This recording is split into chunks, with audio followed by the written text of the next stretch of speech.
video. How you all are doing today? I hope everyone is having a blessed, wonderful, prosperous Sunday. Happy Sunday and happy Father's Day to all the fathers. I always say happy Daddy's Day though, because I prefer that. So only one called Father is the one above. So happy Daddy's Day to everybody. But before I get into this video, I'll show you what I'm doing. Hit that bell right here. Yes, like, share, comment, subscribe. Hit the notification bell. Hit a thumbs up as well. Leave a comment down below. And share the video everywhere you go. So, this evening, I'm doing it kind of late tonight because my daughter is having a, she always just do it just, just us. She's doing a little Juneteenth gathering. So she wants me to make a poke cake. Now I made a poke cake last time I was there, and I made it with strawberries and stuff like that. So I'm gonna make that poke cake again, and I'm using I was trying to find the sugar-free Pillsbury white cake mix, but I couldn't find it, so I will be using just the regular cake mix. And then I got some sugar-free Jello Hy-Vee brand. So let's get into it, and I'm just going to do a voiceover and show you what I'm doing. Hey everyone, so now we're getting ready to make the poke cake. Okay, so I'm showing you that I have the box cake mix, which is a Pillsbury white box cake mix. And I'm going to follow the ingredients on making the cake right here on the back. So it asks for oil, and it asks for 3 eggs.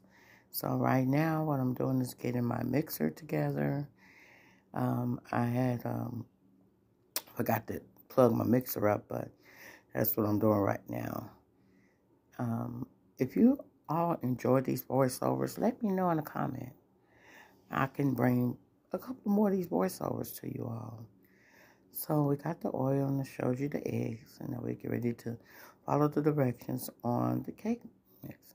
And I also have some extra virgin olive oil spray in my pan to make sure that the cake does not stick. Now what I like to do is I like to take the cake mix instead of flour itself, because flour always leaves like a residue at the end of the back of the cake. So what I do is I take the cake mix itself and sprinkle a little bit inside the pan just to keep the cake from sticking. It's always good to do that with some of these foil pans, because you're not for sure which one will stick and which one that won't. So I think I got this one from the Dollar Tree, so I'm just being an extra precaution. Now I didn't get rid of my cake mix. Sometimes you could dump it in the trash, but I just put it right in my bowl because I'm going to mix it all up together. So I made a little mess there. That's what I'm doing, cleaning up my mess. So now we are getting ready to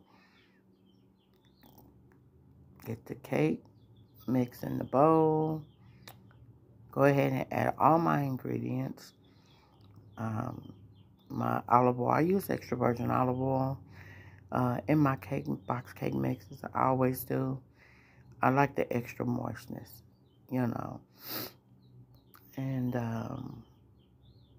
if there's any suggestions other than using oil, and I've tried the applesauce. If there's anything outside those, leave the comment down below that I can use for keeping my cake moist. So I was adding the water that's required, and I was trying to get all that oil out of the cup. So now I'm getting ready to do my egg whites.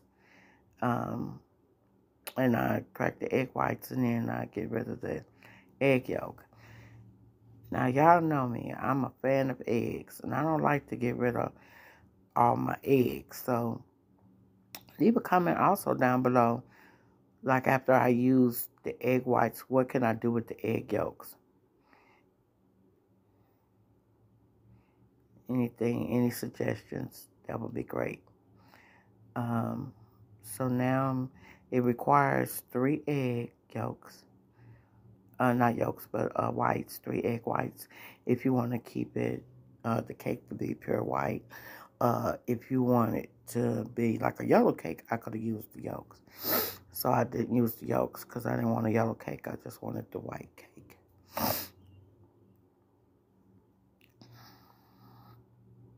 Feeling much better today. You guys, thank you for your prayers and stuff. I had to get some work done, dental work done. And so I kind of pushed through that. I was really, really tired on Juneteenth. So if you haven't seen that live there, please go check that live out. I was spending time with my daughter, and they were barbecuing and everything. And she was spitting some knowledge around that table, my daughter. Yeah. I enjoyed my kids. I really did. All of them. So now we're getting the cake mixed up, blend it up. And then once it's all mixed up really good, we're just going to transfer it to the pan. And then I'm going to put this cake in the oven on 350 Fahrenheit for about, I think it was 30 minutes, about 30 to 35 minutes. Yeah. Until it got golden brown.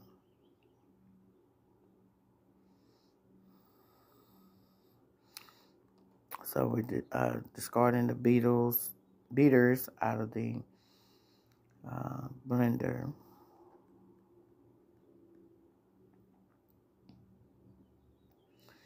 Make sure I get all my cake off the pan.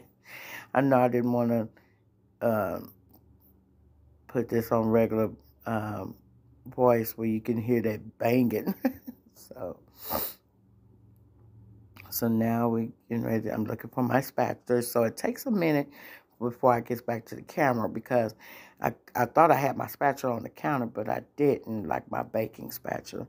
So I was looking for it in my drawer. It took a minute, but yes, that's what I was finding. And so I rushed it off and come back to put the cake into the pan. I like to get all my cake from around the edges and everything, y'all. Make sure it's nice and fluffy. Now, this pan was a pretty big pan. It was not a cake pan. It's like a lasagna pan from the Dollar Tree, but I had already had this pan. So I thought I had to buy one, but thank God I didn't have to buy one. I already had a pan. So I just used this pan and just made do with what I had. Because I said I did not want to buy nothing extra for for the holiday, well, they considered the holiday, so I didn't want to buy nothing extra. I just wanted to use my pantry staples and everything. So this here, this was not a pantry staple because the box cake mix I did purchase in the Jell-O, but the next video will be pantry staples that went along with this, with my share of food to bring to the cookout. So now I got the cake all nice and in the pan. It's going into the oven at 350 Fahrenheit for 30 to 35 minutes until it gets nice and beautiful and golden brown. So I think I might have been washing a dish or something. So now I got the cake in. It's on 350, and it's got a bake for about, I had to get the box. The pan that I got it in, I'm going to let it bake for about 30 minutes. About 30 minutes. Okay, or until it gets golden brown. But right now, I'm getting ready to get the Jell-O mixture mixed up. I think I'll probably do that right when the cake gets done, okay? Because right when it starts looking golden brown a little bit, then that's when I mix the Jell-O mixture up. And then put the holes in the cake. Let the cake cool and then put the holes in the cake, okay? So okay, we'll come back to you on that. Let's check on the cake. Let's see if it's ready. On the wrong towel.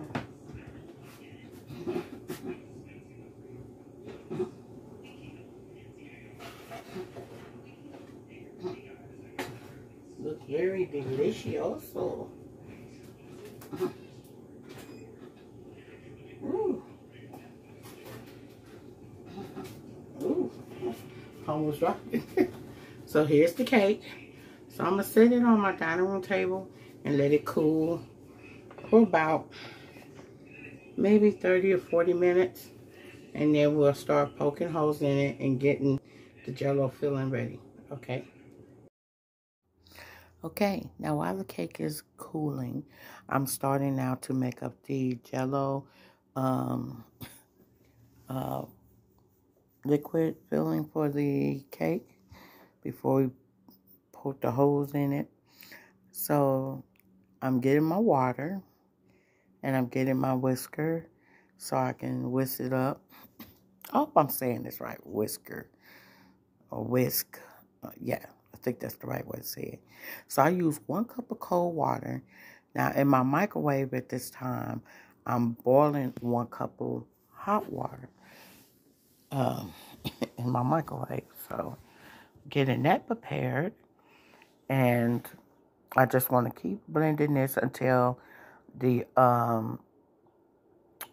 sugar content in the sugar-free Jell-O kind of start dissolving, but it will dissolve fully once the hot water hits the liquid as well. So now I got the hot water, and now we're going in to blend the hot water in and get it all incorporated well. My cake is still cooling on the table in my dining room area, and so I'll be bringing that back, showing you me poking the holes through it, and then pouring this next ingredient, which is the Jell-O mixture inside of it. Okay, super easy, delicious treat. But my daughter and them, they love this here. She asks me to make it every year, so I might just make one for Thanksgiving and take it to Thanksgiving. So, but now we have the Jell-O ready for the poke cake. So I'm just going to leave it sitting here on the counter, and I like the way Jell-O looks. So I'm going to leave it sitting here on the counter until the cake cools. I'm just sitting there in the dining room, and when the cake cools, we're going to go ahead and pour it over it, and then I'm going to put it in the refrigerator, let it get cold, you know. Actually, I could just go ahead and put it over it now and then let it get cold in the refrigerator, and then put the Cool Whip on top of it, you know what I'm saying, afterwards. Because I could put the Cool Whip on top of it in the morning, you know. So I want to get the toppings together, which is the strawberry. So let's get on start on that. So now I'm starting to chop up the strawberries, and I had a couple of them that was frozen, I think. So what I ended up doing is I decided to just use the ones that were like kind of frozen and make like a strawberry syrup type out of them to pour over the topping. Last time I made this, I just took the diced strawberries and just diced them up. But I wanted to use up all my strawberries. And this turned out delicious, y'all. They even liked it this way. You know, the poke cake with the strawberry, little kind of like a syrupy type with it. Yeah, it was really delicious. It was light. It was moist. The cake was light, moist, and fluffy. The flavors with the strawberry Jell-O blended very well with the fresh strawberries, you know, and the like type of strawberry syrup that I blended it in. So now I'm putting this into my bullet blender. I was smelling my bullet blender, and I said, let me rinse this out because I haven't rinsed it out just yet. So I rinsed my bullet blender out, and excuse me, come back to go ahead and blend these strawberries up. I added just a little water to the blender. Now I had to adjust my blender to get it over on the side next to me because it was on the opposite side of my camera, and I didn't realize it until later. So I'm adding uh, them the strawberries. Sorry, y'all. Strawberries into the the blender, or whether you want to call it blender mixture, it doesn't matter. Um, I'm still kind of sleepy, y'all, as I do this voiceover. But uh, yeah, it wasn't blending as like I wanted it to. And I realized I needed some type of liquid, to help puree it up.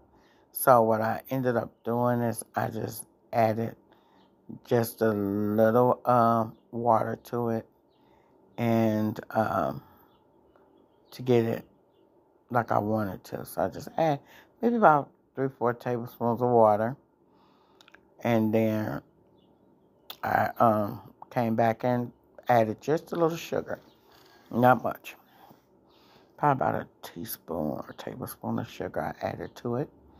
That's my sugar in the raw, so that was enough, about a tablespoon of sugar, and that's just to give it a little sweet uh,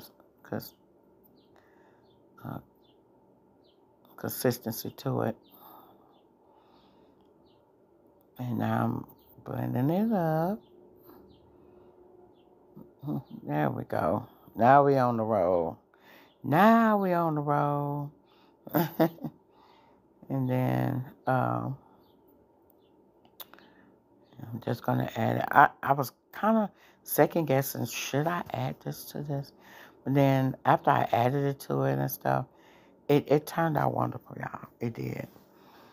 At first, it didn't look too well to me in the cup, But then after I poured the strawberry puree over it, and then mixed it all together, incorporated. It was really good. So I let this sit in the refrigerator overnight.